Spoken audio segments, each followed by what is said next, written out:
BCS পরীক্ষার বাংলা অংশটা নিয়ে যারা ভাবছেন তাদের জন্য আজকের এই আলোচনা। বিশাল এই সিলেবাসের মধ্যে ঠিক কোন পথে এগোলে পুরো প্রস্তুতিটা সহজ হয়ে যায় সেটাই আমরা দেখব। আর এই পুরো পরিকল্পনাটা কিন্তু তৈরি করা হয়েছে বিগত বছরের প্রশ্নের ধরনের উপর ভিত্তি করে। তো চলুন শুরু করা যাক। এই যে স্ক্রিনে দেখছেন ৩৫, এই নম্বরটা কিন্তু সাধারণ কোনো নম্বর না। বিসিএস প্রিলিমিনারির বাধা টপকানোর জন্য বাংলা ভাষা ও সাহিত্যের এই ৩৫ নম্বরই হয়ে উঠতে পারে আপনার মূল চাবিকাঠি। ক্যাডার হওয়ার দৌড়ে টিকে থাকবেন নাকি ছিটকে পড়বেন, তার অনেকটাই কিন্তু নির্ভর করে এই নম্বরগুলোর ওপর। হ্যাঁ, এই প্রশ্নটা মনে আসা খুবই স্বাভাবিক। সাহিত্যের বিশাল জগৎ আর ব্যাকরণের এত নিয়মকানুনের ভিড়ে অনেক সময় মনে হয়, আচ্ছা শুরুটা করব কোত্থেকে, কোনটা ছেড়ে কোনটা পড়ব। এটা প্রায় সব পরীক্ষার্থীরই একটা কমন সমস্যা। আর এখানেই আসে আসল কৌশলটা। দেখুন, শুধু ৩ রাত পড়লেই কিন্তু বিসিএস হয় না, পড়তে হয় স্মার্টলি। মানে আপনাকে জানতে হবে ঠিক কোন জায়গাগুলো থেকে প্রশ্ন আসার সম্ভাবনা সবচেয়ে বেশি। আর এই পথটা দেখানোর জন্যই আমরা বিগত বছরের প্রশ্নের ট্রেন্ড বিশ্লেষণ করেছি। তো চলুন আগের নম্বরটাকে একটু ভেঙে দেখি। মোট ৩৫ নম্বর, তাই না? এর মধ্যে ২০ নম্বর বরাদ্দ বাংলা সাহিত্যের জন্য, আর বাকি ১৫ নম্বর বাংলা ভাষা বা ব্যাকরণের জন্য। এই ভাগটা মাথায় রেখে এগোলে পুরো প্রস্তুতিটা গোছানো মনে হবে। আচ্ছা, তাহলে প্রথমেই আমরা সাহিত্যের 20 নাম্বার নিয়ে কথা বলি। কিভাবে এই নাম্বারটা প্রায় পুরোটাই পকেটে ভরা যায় সেটাই এখন আমরা দেখব। ঠিকঠাক কৌশল জানা থাকলে এই অংশে স্কোর করা কিন্তু বেশ সহজ। সাহিত্যের এই ২০ নম্বরের বন্টনটা খেয়াল করুন, কি দারুণভাবে ভাগ করা। সিংহভাগ, মানে ১৫ নম্বরই আসছে আধুনিক যুগ থেকে, আর বাকি মাত্র ৫ নম্বর আসছে প্রাচীন ও মধ্যযুগ থেকে। এই চিত্রটা থেকেই কিন্তু বোঝা যাচ্ছে আমাদের প্রস্তুতির ফোকাসটা ঠিক কোথায় হওয়া উচিত।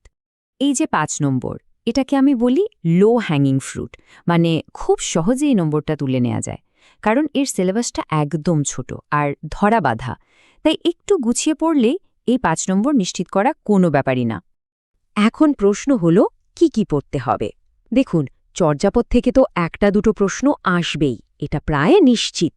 এর সাথে শ্রীকৃষ্ণ কীর্তন, মঙ্গল কাব্য, বৈষ্ণব পদাবলী আর আরাকান রাজসভার সাহিত্য, এই কয়েকটা টপিক ভালোভাবে পড়লেই প্রাচীন আর মধ্যযুগের প্রস্তুতি প্রায় শেষ।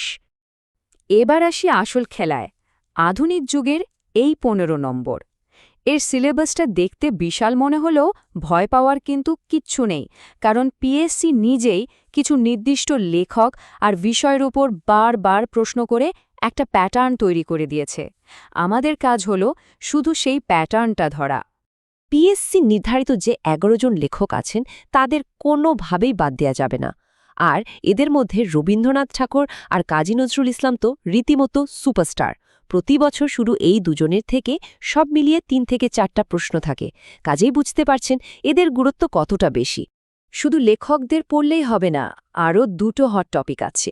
১ নম্বর হল মুক্তিযুদ্ধ আর ভাষা আন্দোলন নিয়ে যা কিছু লেখা হয়েছে, সেটা উপন্যাস হোক, নাটক বা কবিতা।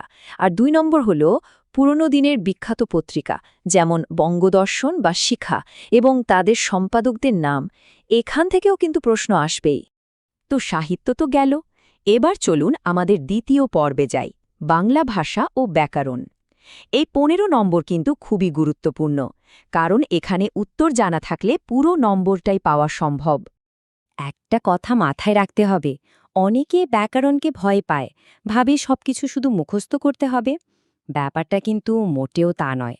সন্ধি, সমাস বা প্রত্যয় নিয়মগুলো যদি একবার বুঝে ফেলতে পারেন, তাহলে নম্বর তোলাটা পানির মতো সোজা হয়ে যায়। বিগত বছরের প্রশ্নগুলো যদি আমরা একটু দেখি, তাহলে একটা পরিষ্কার ছবি দেখতে পাব। সবচেয়ে বেশি প্রশ্ন আসে শব্দ, বানান এবং বাক্যশুদ্ধি থেকে। এরপরই আছে সমাস, সন্ধি ও প্রত্যয়ের মতো টপিকগুলো। তার মানে প্রস্তুতির সময় এগুলোর ওপর সবচেয়ে বেশি জোর দিতে হবে। আর হ্যাঁ, কয়েকটা জিনিস কিন্তু একদম ভোলা যাবে না। যেমন পরিভাষা থেকে একটা প্রশ্ন প্রায় প্রতি বছরই থাকে, আর মাঝে মাঝে কারক বা উপসর্গের মতো টপিক থেকেও প্রশ্ন দিয়ে পিএসসি পরীক্ষার্থীদের একটু চমকে দেয়, তাই এগুলোও দেখে রাখা ভালো। আচ্ছা, এতক্ষণ ধরে যে কথাগুলো বললাম সেগুলো কি শুধুই আমার মন গড়া কথা? একদমই না।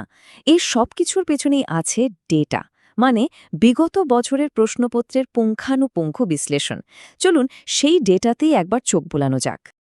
এই টেবিলটাই দেখুন না, প্রাচীন ও মধ্যযুগ থেকে গড়ে 5টা, রবীন্দ্রনাথ নজরুল থেকে 3-4টে, আর ব্যাকরণের শব্দশুদ্ধিকরণ অংশ থেকে 4-5টা প্রশ্ন।